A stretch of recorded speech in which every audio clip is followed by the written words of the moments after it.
Vedare tinokuchingamidzai zvekare kune chimwe chirongwa pano paZim Facebook Secrets and Confessions. Tadzoka zvekare nemamwe mamessages. Regedzai tibva tapinda mumamessages edu tadzoka takakubatirai. Meseji yedu yekutanga yakamira sekudai so. Mwanzi makadi zvenyu mukoma, ndinokumbirawo kuti munge muchindiposterawo nyaya yangu makavika uchitupa changu. Ndauyawo pano ndiine confession yangu iyo yandiinayo. Saka mukufamba umu ndakaudzwa kuti mumhuri medu mune mweya wengozi. Ndakati ndaudzwa kuti mumhuri mune mweya wengozi, ndakabva ndazonzi ini gore rino risati rapera ndiri kufanira kuti ndinge ndichizofa.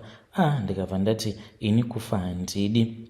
Ndikabva ndati saka toita sei? Sekuru avo vainge vachindibatsira vakabva vanditi mweya uyu wengozi uri kutoda munhu iro gore rino risati rapera. Mumhuri menyu pane ari kufanira kuti ange achizofa, ende iwe ndiwe wakatonyorwa mubhuku racho iroro kuti uri kutofanira kutoti unge uchitofa.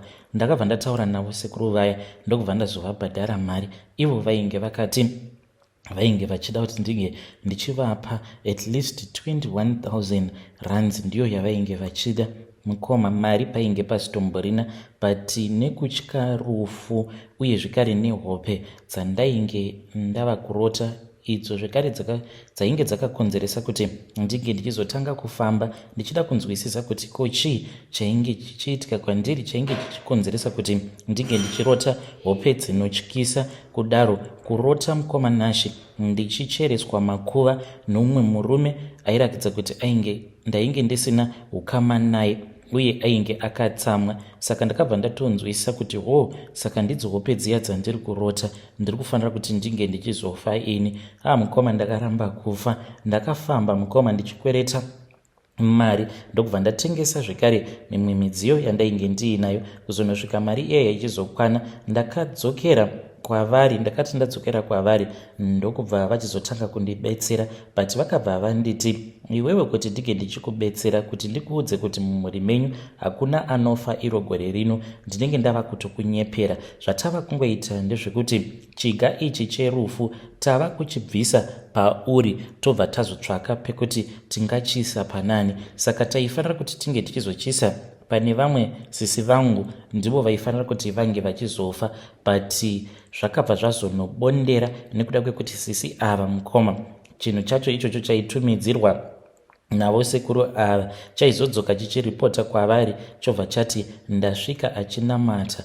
Mukoma, vakatanga vachichitumidzira kuzvi 8 p.m. chaingodzoka zvekare chichivaudza kuti ndasvika munhu wacho achinamata. Vochitumidzira zvekare kuma12 chovha chadzoka zvekare vobva vandifonera vachiti munhu wako uyu unonetsa because achiri kunamata. Saka ivo havakwanisi kuti vange vachichitumidzira nguva dzavanoda.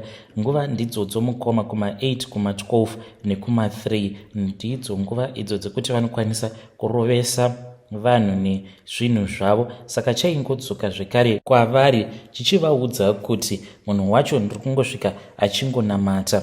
Ivo sisi vainge vachitonyeverwawo naMwari wavo kuti mukaunamate. Zvino chakati choramba chobondera kudaro, ndipo apo sekuru pavakazoti chinhu ichi chikaramba chichibondera inenge yava kutoita sekunge go back to sender. Chinokwanisa kuzoya chichida kurova inini, then kana chauya kuzorova ini nekuda kwekuti ndine masimba ndichazongozochitumidzira kwauri. Ndakabva ndati sekuru, zviri nani kuti imwe hanzvadzi yangu inge ichizofa. So mukoma Nashi, December uno asati apera pane vamwe sisi vachatofa. Sisi ava ndivo vandakazoti chiga cherufu chinge chichizoendawo kwavari. Mukoma Nashi, of course mwoyo wangu uri kurwadza kuti ndaisa chiga cherufu pana sisi, but ndingagoitawo sei nekuti hakuna anoda kufa. Mukoma Nashi, zvandazivawo kuti mumhuri mune mweya wengozi, munhu uyo akapondewa nasekuru. Iniwo ndava kutoramba ndichingorwadzana nayo n'anga iyi ichindibetsera because hanzi mweya uyu wengozi zvauchazotanga kuita ndezvekuti each and every year kana kuti after 2 years mumhuri munenge mava kufa vanhu vaviri kana kuti vanhu vatatu vakatevedzana. Saka zviri kwandiri kuti ndinge ndichizozvivhikirira, nekuti dambudziko riripo nderekuti mumhuri vanhu vanozviti ivo vanoita zvekunamata. Saka zvinonetsa kuti tinge tichizogara pasi tichitaura nyaya dzengozi kana mhuri yose vanhu vachizviita ivo vanonamata. So mukomanashe, ndiyo nyaya yangu iyo yandiinayo. Kana mukaposta nyaya yangu ndiziviseiwo, ndichange ndichizotevererawo ndiri mucomment section. I know kuti zvinhu zvandakaita vamwe vachati uri muroi, but maida kuti ndinge ndichifa here. I did what I had to do because I want to watch my kids grow. I want to take care of my family. Handidi kuti ndinge ndichizofa mhuri yangu yozosara ichizotambura. About my sister, it is very unfortunate that she became a victim because haasiriye wandainge ndichida kuti ange achizofa, asi wacho wandaida kuti ange achizofa takamushayira mukana, nekuti pose apo pataitumidzira zvinhu zvedu taingosvika munhu ari busy achinamata. When you post my story, please tell me. Ndichange ndichizotevererawo ndiri mucomment section. Vedare ndo message iyo yandakatumidzirwa ichibva kuna mukoma vedu avo. Zvakangoma hazvo vedu we, ngatizamei kuti tinge tichitaura navo mucomment section. Saka mukoma matoona kutoti hwenyu upenyu ndiwo hwakakosha kudarika upenyu hwevamwe vose. Imimi zvamati hamudi kufa, saka muri kuti vamwe ivo vanoda kufawo here? Zvakangoma hazvo vedu we, ndo zvakakosherawo kunamata. Hanzi chikwambo icho chasekuru n'anga yacho pachaitumidzirwa kumunhu uyu each and every time, hanzi chaiwana munhu uyu ari pamabvi achinamata. Strange things indeed, they do happen in this world. Regedzai tibva taenda panyedu inotevera. Nyedu inotevera yakamira sekudai so. Hanzi makadi zvenyu mukoma, ndinokumbirawo kuti munge muchindiposterawo nyaya yangu makaviga chitupa changu. Ini ndafunga hangu kuzviuraya nekuda kwekuti kuna umwe murume uyu wandinoda. Murume uyu mukoma, I really do not know kuti why ndichimuda like that, yet I know kuti he is a married man. Saka nemurume uyu tinoshanda tose pane imwe restaurant. Ndiri kuraramawo ndiri munomu munyika yevatorwa yeSouth Africa. Iye ndiwe muno muSouth Africa. Murume uyu ari very smart uyezve kare is very handsome. Ndinoti kana ndakamutarisa ndonyatsokunzwa kuti uyu ndiye manje. Zvino kuti ndinge ndichimuitira maactions sezvandakaudzwa neimwe friend yangu kuti hazvimbonetsi mhani, itira munhu maactions anototi ange achizokupfimba. Manje izvozvo handizvikwanisi mukoma Nashe. Saka murume uyu kana kuri kunzi ndikatadza kudanana naye, ini hangu ndinozviuraya hangu mukoma. Apa ndagara ndine problem mukoma yekuti ndine depression. Vamwe ndivo vanoti ndine problem yebipolar. So this is even making the situation to be worse. So I need to get this man so that my nerves can calm down. Mukoma Nashe, kana mukaposta nyaya yangu ndiziviseiwo, ndichange ndichizoteverera ndiriwo mucomment section. Ndapiwo maideas edare amungandipawo ekuti ndinge ndichizokwanisa kudanana naye murume uyu, because ndinomuda nemoyo wangu wose. I feel so depressed and I can't even enjoy life anymore thinking about him. Vedare ndo message iyo yandakatumidzirwa ichibva kune mwanasikana uyu. Zvakangoma hazvo vedu we, asi ngatizamei kuti tinge tichimubetserawo mucomment section. Hanzi ndine problem yedepression. Pakaipa. Asi let us try to assist her in the comment section. Regedzai tibva taenda panyedu inotevera. Nyedu inotevera yakamira sekudai so. Hanzi makadi zvenyu mukoma, ndinokumbirawo kuti munge muchindiposterawo nyaya yangu makaviga chitupa changu. Ndauyawo pano ndine secret yangu iyo yandiinayo. Ndakaisawo chituko pamusoro peupenyu hweex-husband yangu mushure mekunge tarambana. So patakarambana mukoma, like ndaitova nebelief iya yekuti inini I was going to be fine because murume wandainge ndava kugara naye aiva munhu wekuti ainge aine zvimari zvake. Saka I was even happy, and kana vanhu vaitozviona kutoti ndainge ndava kutoraramawo kaupenyu katori bore than upenyu hwandainge ndichirarama nemurume wangu. So after ndatanga kugara naye murume uyu mukoma Nashe, hamene kuti ndini ndakaunza here jambwa nemunyama muupenyu hwake, because zvinhu zvakabva zvatanga kuoma mukoma Nashe, zvekuti ndakabva ndazoona kuti chekumirira painge pasitomborina ndokubva ndazomutiza. So ndakati ndava kugara ndega mukoma, ndipo pandakabva ndazoona kuti murume wangu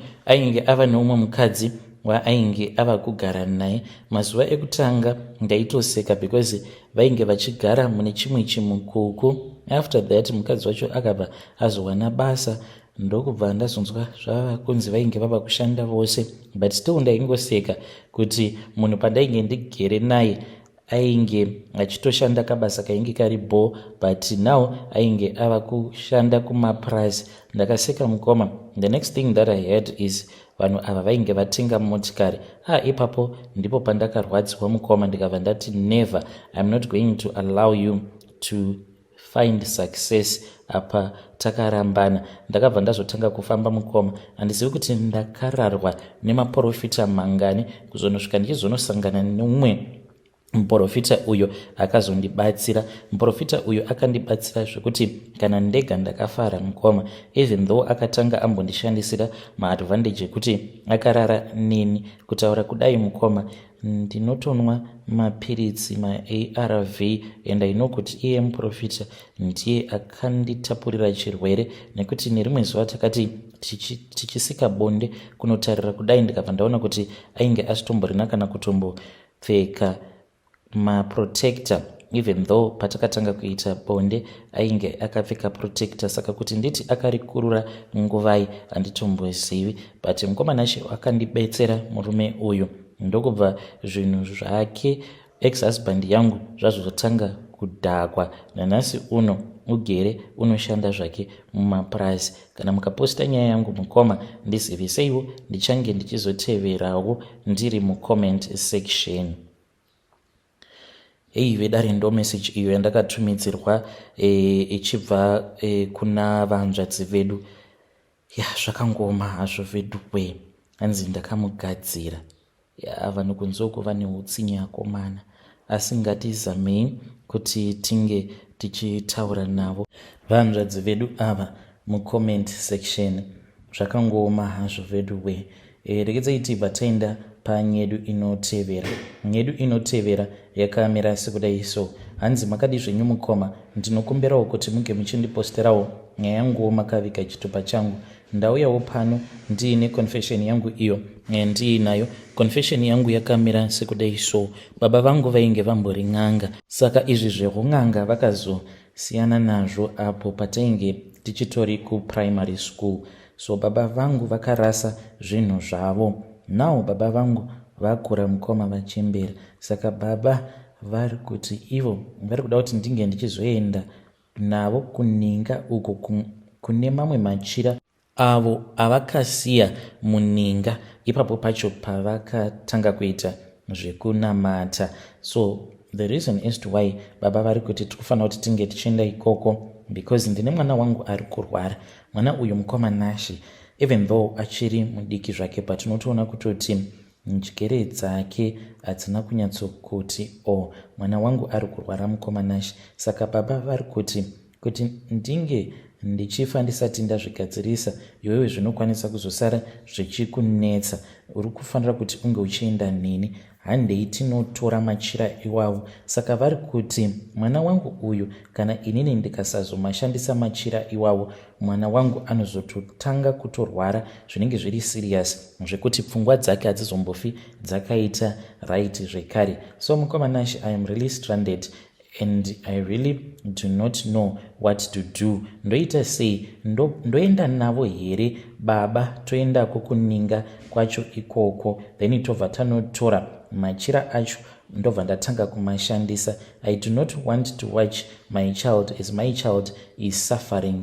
I am really stuck here. Ndokudawo kuti mhuri yeZimbabwe inge ichindibetsera. Ndichange ndichizotevererawo ndiri mucomment section. Kune vose avo vanoda kundibatsira, please ndibatsireiwo ndapota mhuri yeZimbabwe.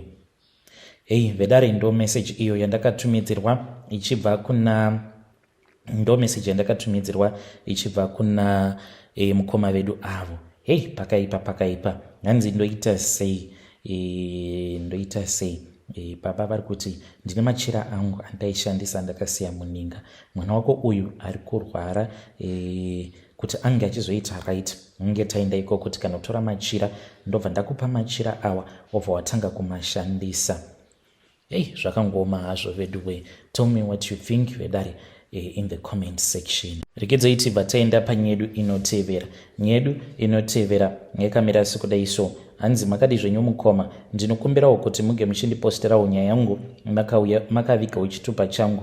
Iniwo mukoma, ndine confession yangu iyo ndiinayo. Confession yangu yakamira sekudai so. Handina hangu kuzozviita, but ndakambodzifambira nyaya dzacho. Pandakadzifambira nyaya idzi mukoma, ndainge ndichida kuromba because ndainge ndiine mamwe maproblems andainge ndichisangana nawo mukurarama. Ndokubva ndatanga kudzifambira nyaya dzacho, uye zvekare ipo pano pamaYouTube ndipo pandakazosangana nevamwe sekuru avo vakazondibetsera. Sekuru ava vakabva vazonditi ndige ndichiuya kumba kwavo, ndokubva ndatoenda kuZimbabwe. Saka sekuru ava vakandipa imwe 5 liters yemvura iyi mukoma Nashe vakanditi ndinofanira kuti ndinge ndichizoichengeta. But mukoma Nashe, mushure mekunge ndatora chigubhu chechi yandaiti kana ndikamuka makuseni oga ndaitoona kutoti mvura yacho yainge ichikamuka ichiratidza kuti panenge paine munhu anenge achiinwa. Apa ndainge ndichigara ndiri ndega. Ndipo pandakazosiyana nazvo mushure mekunge amai vazondifonera vakati, mwanangu, kochiko chiri kuitika ikoko kuSouth Africa? Ndikabva ndati, kochii nhai mama? Vakabva vanditi, ndiri kurota dzimwe hope dzandisingakwanisi kunzwisisa. Ndiri kurota iwewe wakabata banga uchida kundiuraya mukoma. Ndipo pandakabva ndazongosarudza kusiyana hangu nazvo. Vedare, ndo message iyo yandakatumidzirwa ichibva kuna mukoma vedu. Zvakangoma hazvo veduwe. Ngatizamei kuti tinge tichitaura navo mucomment section. Strange things indeed they do happen in this world.